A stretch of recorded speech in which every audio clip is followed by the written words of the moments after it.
Doctor Arpana Rawat YouTube channel पर आप सभी का एक बार फिर से स्वागत है।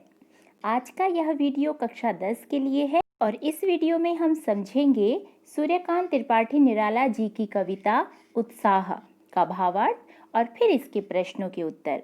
उत्साह एक आह्वान गीत है जो बादलों को संबोधित है। कविता में बादल एक तरफ पीड़ित प्यासे जन की आकांक्षा को पूरा करने वाला है तो दूसरी तरफ बादल नई कल्पना और नए अंकुर के लिए विध्वंस, विप्लव और क्रांति चेतना को संभव करने वाला भी है। कवि जीवन को व्यापक और समग्र दृष्टि से देखता है। कविता में ललित कल्पना और क्रांति चेतना दोनों हैं।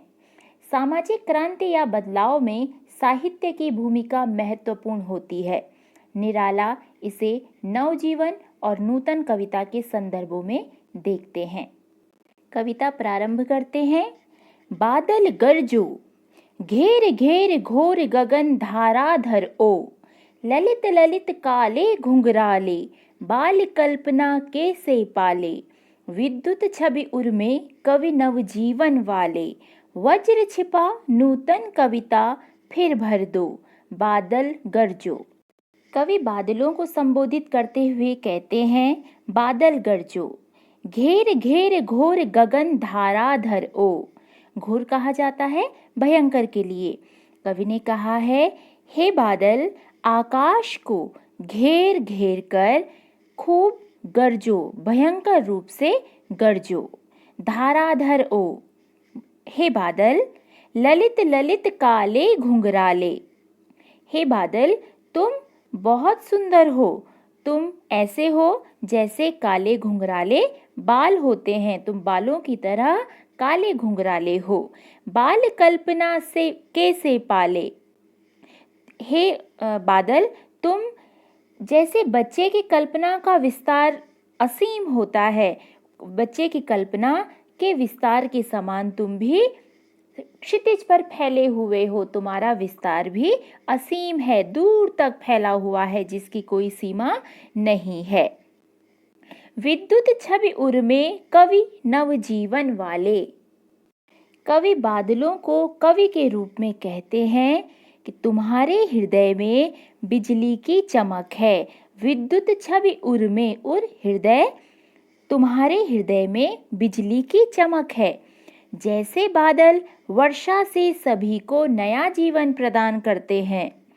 नवजीवन वाले, जैसे बादल वर्षा से सभी को नया जीवन प्रदान करते हैं, पीड़ित प्यासे जन की इच्छा पूरी करते हैं, उसी प्रकार तुम भी संसार को नया जीवन देने वाले हो। अर्थात तुम भी अपने काव्य से लोगों के अंदर नया उत्साह का संचार करते हो। जिस प्रकार बादलों में वज्र छिपा है, वज्र छिपा नूतन कविता। जिस प्रकार बादलों में वज्र छिपा है, उसी प्रकार तुम भी कविता में भावनाओं का वज्र छिपाकर नई दृष्टि का निर्माण करो। अर्थात तुम संपूर्ण संसार को उत्साह से भर दो, जोश से भर दो। आगे है कविता। विकल विकल उन्मन थे उन्मन, विश्व के निदाग के सकल जन, आए अज्ञात दिशा से अनंत के घन, तप्त धरा जल से फिर शीतल कर दो, बादल गरजो।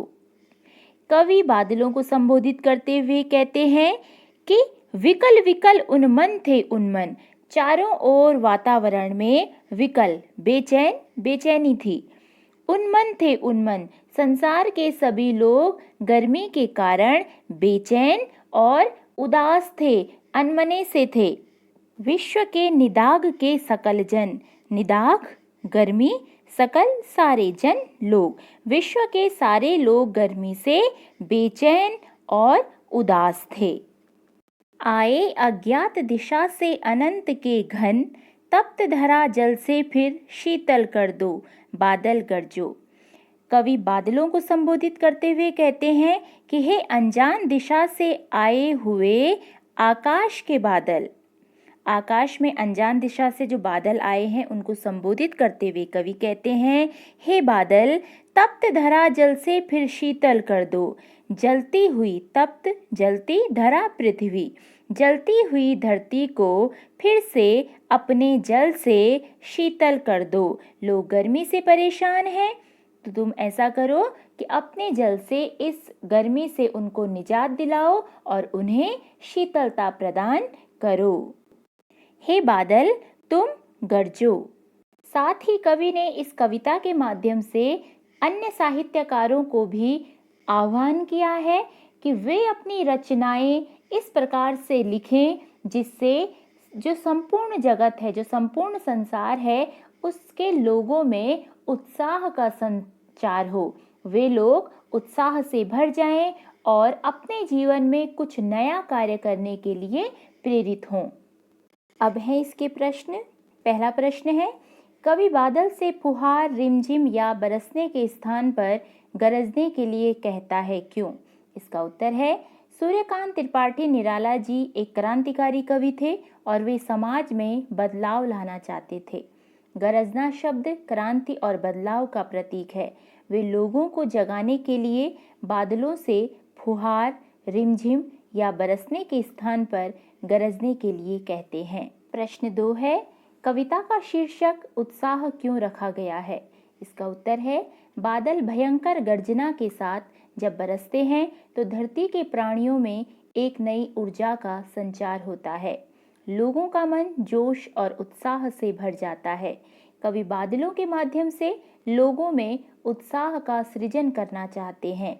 कवि लोगों को क्रांति के लिए उत्साहित करना चाहते हैं, इसलिए इस कविता का शीर्षक उत्साह रखा गया है।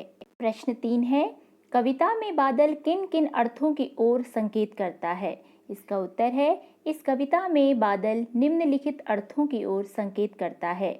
बादल नई कल्पना और नए अंकुर के लिए विध्वंस, विप्लव और क्रांति चेतना को संभव करने वाला है। बादल जल बरसाते हैं जिससे प्राणियों में नवजीवन का संचार होता है।